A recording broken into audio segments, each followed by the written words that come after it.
makes the better supercar? Is it McLaren with their 750S, which is more of an old school style non-hybrid twin turbo V8 supercar with over 700 horsepower? Or is it going to be Ferrari with their plug-in hybrid V6 twin turbocharged supercar with an aluminum chassis versus a carbon fiber chassis? Well, today guys, we're going to find out which is the better supercar. Now, if the conversation was about who makes the better driver's car, that's obviously going to be McLaren because they are pretty much unmatched when it comes to the driving characteristics and feel of a supercar.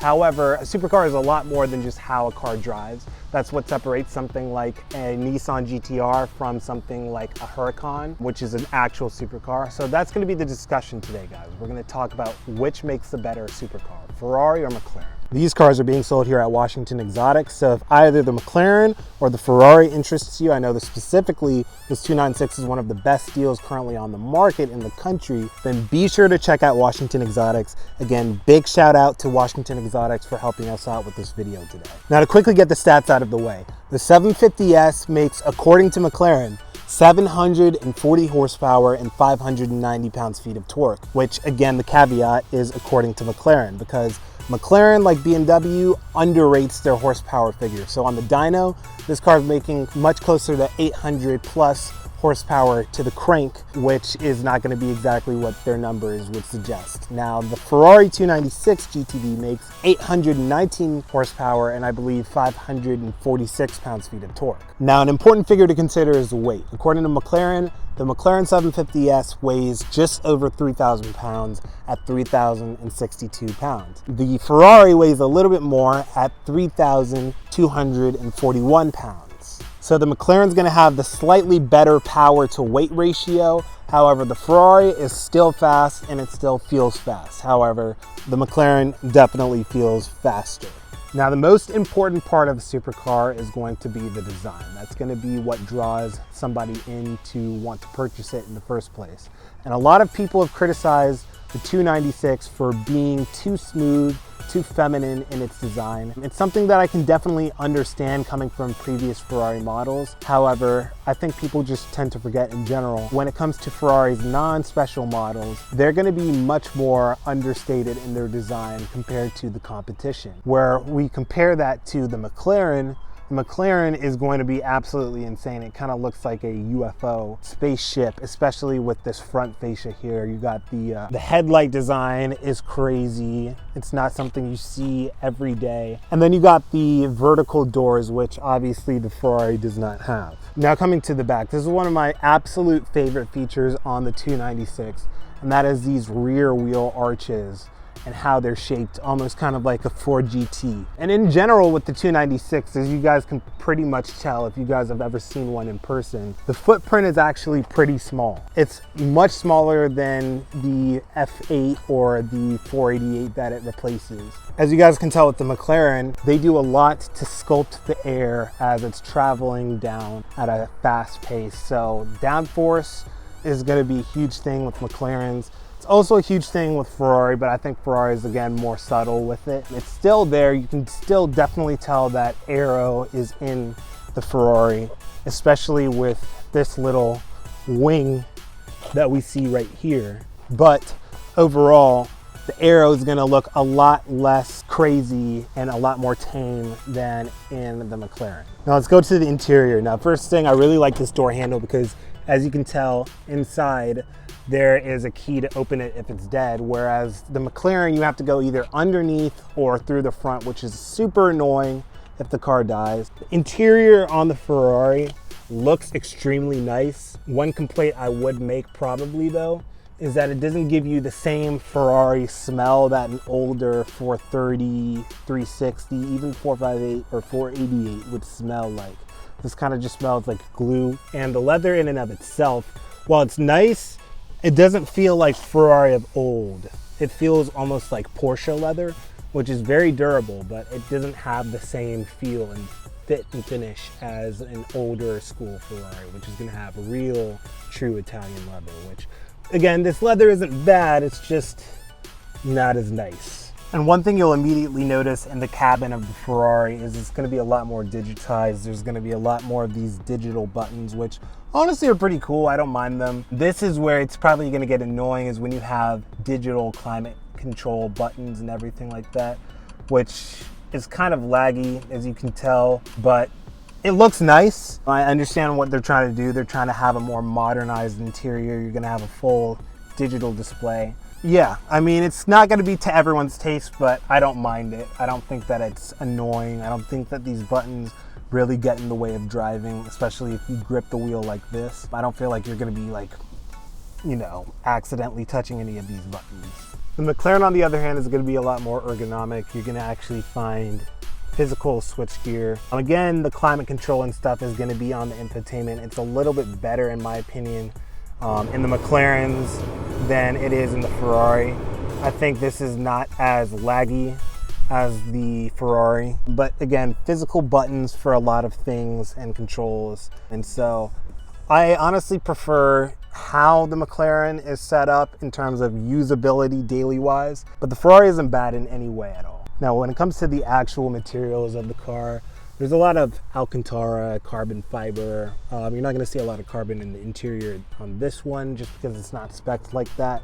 Sure, you'll get carbon over here, but there's just a lot of Alcantara, and honestly, I prefer the way that Alcantara is executed on the Ferraris than it is on the McLarens. It just kind of looks a little cheap in my opinion in the McLarens, but to each his own. All right, setting off in the McLaren. We're going to do the McLaren first because the McLaren is going to be a little bit more of your traditional style. We're going to have hydraulic brakes, hydraulic steering, no hybrid. So we want to test first and have the baseline of what does an analog driving experience in a supercar feel like, and what does that vibe give you compared to now when you add technology and electrification to it. This is a Spider, by the way. I'm just going to put down this rear window.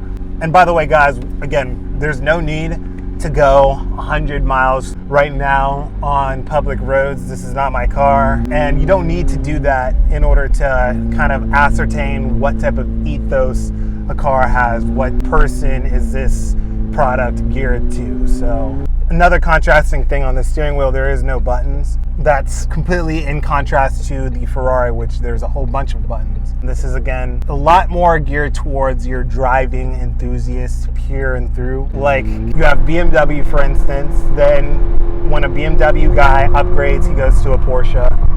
And then when a Porsche guy upgrades, he's going to go to a McLaren, because you're going to get that same prowess in the driving characteristic of it. This car is very light. It feels light, but it's insane because as light as this feels, the Ferrari still feels even lighter. And this is definitely a boosty engine, so there's definitely going to be some lag. But when you're in boost, it's going to just accelerate violently. And that's one of the things that you'll understand when driving the McLaren 750S. The power delivery is not as linear compared to the Ferrari. Even, for instance, Porsche turbo engines, they're more naturally aspirated in feel than the McLarens. The McLarens just feel insane. That's, again, what contributes to their speed, their sensation of speed. But again, the ethos of the McLaren is for the true driving enthusiasts, those who want all of the driving feedback, who don't mind having to work for that driving engagement. Yeah, again, this car is going to feel a lot faster than the Ferrari just because of how the boost is tuned in. The boost is insane. Very direct steering. But it's insane because as direct, again, as this car feels steering-wise, it's not anything compared to the Ferrari. The Ferrari has, like, lightning-quick steering. And this steering is very, very true. Like, it's very, like, telepathic, but the Ferraris is just, like, that times 10. Now, in terms of the steering weighting and feel, you're going to feel a lot more in this car than the Ferrari. The Ferrari is definitely going to feel more digitized and a little bit less communication in the wheel. You're still going to get a little bit of communication, but not as much. But Yeah, this steering is going to be the best in terms of communication feel.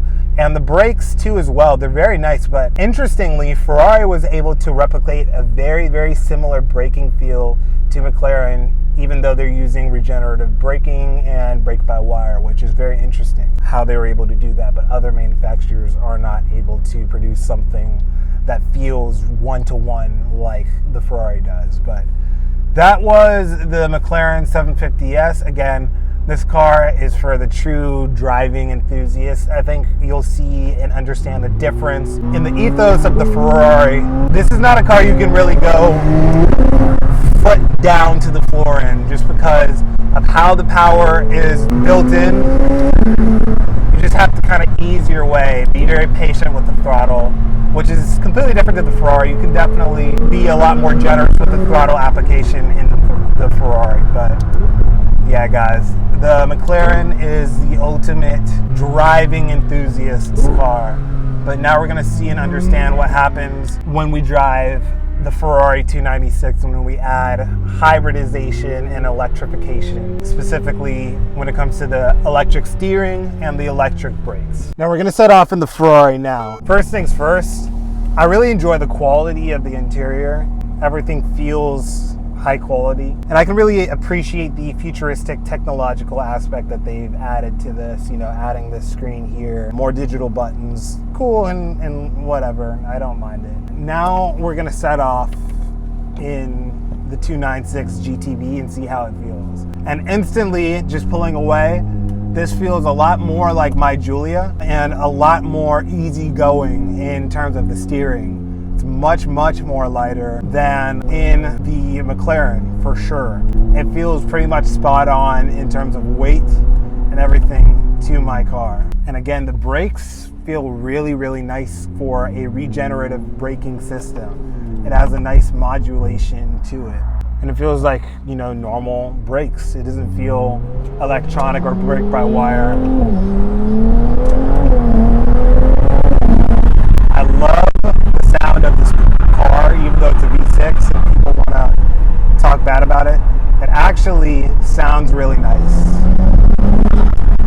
And you can hear those turbo sounds as well. Here, let's put the window up. Maybe you guys can hear a little more.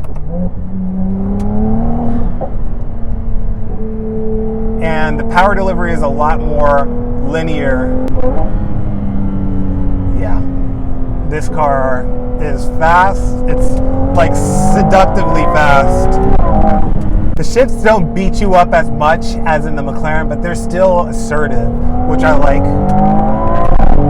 Again, we don't need to be going crazy on the road, but this car, for some reason, I just gel a lot more with it. It's very immediate in the steering. Like, again, 10 times it feels like more immediate in the steering and how it turns in than the McLaren. I love the turbo noises that this car makes. And then also I really like the harmonics of the engine itself. Typically with turbocharged engines, the soul of the engine is missed. Yeah, this is sick. This car feels just nimble on a completely different level. And it definitely sounds a little bit like a V12.